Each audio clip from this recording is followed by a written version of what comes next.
ಸಹೃದಯ ಬಂಧುಗಳಿಗೆ ನಮಸ್ಕಾರ. ಮಂಕುತಿಮ್ಮನ ಕಗ್ಗದ ತಾತ್ಪರ್ಯ ತಮ್ಮ ಮುಂದೆ. ನಾನು ಕರುಣಾಕರ ಬುಳಕೂರು. ತರಣಿ ಕಿರಣದ ನಂಟು, ಗಗನ ಸಲಿಲದ ನಂಟು, ಧರಣಿ ಚಲನೆಯ ನಂಟು, ಮರುತನ ಒಳ್ನಂಟು, ಪರಿಪರಿಯ ನಂಟುಗಳಿಂ ಒಂದು ಗಂಟು ಈ ವಿಶ್ವ, ಕಿರಿದು ಪಿರಿದು ಒಂದು ಅಂಟು ಮಂಕುತಿಮ್ಮ. ತರಣಿ ಕಿರಣದ ನಂಟು, ಗಗನ ಸಲಿಲದ ನಂಟು, ಧರಣಿ ಚಲನೆಯ ನಂಟು, ಮರುತನ ಒಳ್ನಂಟು, ಪರಿಪರಿಯ ನಂಟುಗಳಿಂ ಒಂದು ಗಂಟು ಈ ವಿಶ್ವ, ಕಿರಿದು ಪಿರಿದು ಒಂದು ಅಂಟು ಮಂಕುತಿಮ್ಮ. ಈ ವಿಶ್ವದಲ್ಲಿ ನೋಡಲು ಎಲ್ಲರೂ ಎಲ್ಲರ ನಂಟು, ಆವನ ಬಂಧತೆಯ ಜಡೆಯ ಬಿಡಿಸುವನು, ಜೀವ ಜೀವಕ್ಕೆ ನಂಟು, ಜಡ ಚೇತನಕ್ಕೆ ನಂಟು, ಆವುದು ಅದಕ್ಕೆ ಅಂಟಿರದು ಮಂಕುತಿಮ್ಮ. ಈ ವಿಶ್ವದಲ್ಲಿ ನೋಡಲು ಎಲ್ಲರೂ ಎಲ್ಲರ ನಂಟು, ಆವನ ಬಂಧತೆಯ ಜಡೆಯ ಬಿಡಿಸುವನು,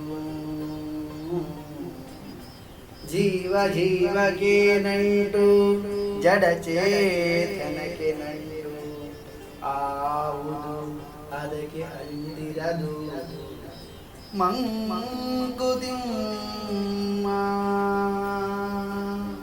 ಕಗ್ಗದ ಮೊದಲ ಈ ಪದ್ಯ ಮತ್ತು ಎರಡನೆಯ ಪದ್ಯದಲ್ಲಿ ಜಗತ್ತಿಗೂ ಮತ್ತು ಮನುಷ್ಯನಿಗೂ ಇರುವ ನಂಟುಗಳನ್ನು ಪ್ರಸ್ತಾಪ ಮಾಡ್ತಾರೆ.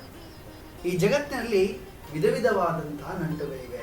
ಪ್ರತಿಯೊಂದು ನಂಟುಗಳಿಗೂ ಕೂಡ ಒಂದು ಸಂಬಂಧವಿದೆ ಅನ್ನೋದು ನಾವೆಲ್ಲ ತಿಳ್ಕೊಂಡಿದ್ದೇವೆ. ಪ್ರಿಯರೇ, ಸೂರ್ಯನಿಗೂ ಮತ್ತು ಅವನ ರಶ್ಮಿಗೂ ಕೂಡ ಒಂದು ನಂಟಿದೆ. ಆಕಾಶಕ್ಕೂ ಮತ್ತು ಮೋಡದಿಂದ ಬರುವ ನೀರಿಗೂ ಕೂಡ ಒಂದು ಸಂಬಂಧವಿದೆ.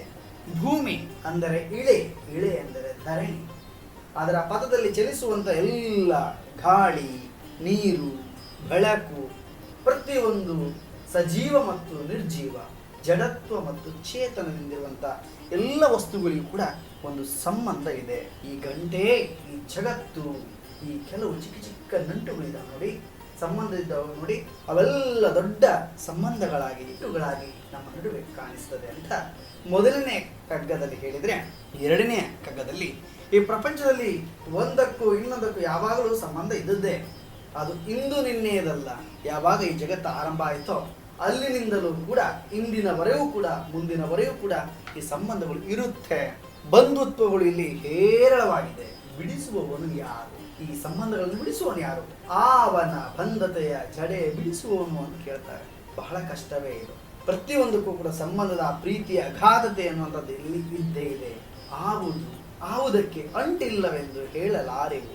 ಅಂದರೆ ಯಾವುದೇ ವಸ್ತುವನ್ನು ನೀವು ತೆಗೆದುಕೊಳ್ಳಿ, ಮನುಷ್ಯ ಮತ್ತು ಪ್ರಾಣಿ ಇರ್ಬೋದು, ಮನುಷ್ಯ ಮತ್ತು ಪ್ರಕೃತಿ ಇರ್ಬೋದು, ಪ್ರತಿಯೊಂದು ವಸ್ತುವಿನ ಜೊತೆಗೂ ಅದು ಸಜೀವ ಇರ್ಬೋದು, ನಿರ್ಜೀವ ಇರ್ಬೋದು, ಜಡತ್ವ ಚೇತನದ ನಡುವೆ ಒಂದಲ್ಲ ಒಂದು ರೀತಿಯ ಸಂಬಂಧ ಇದೆ.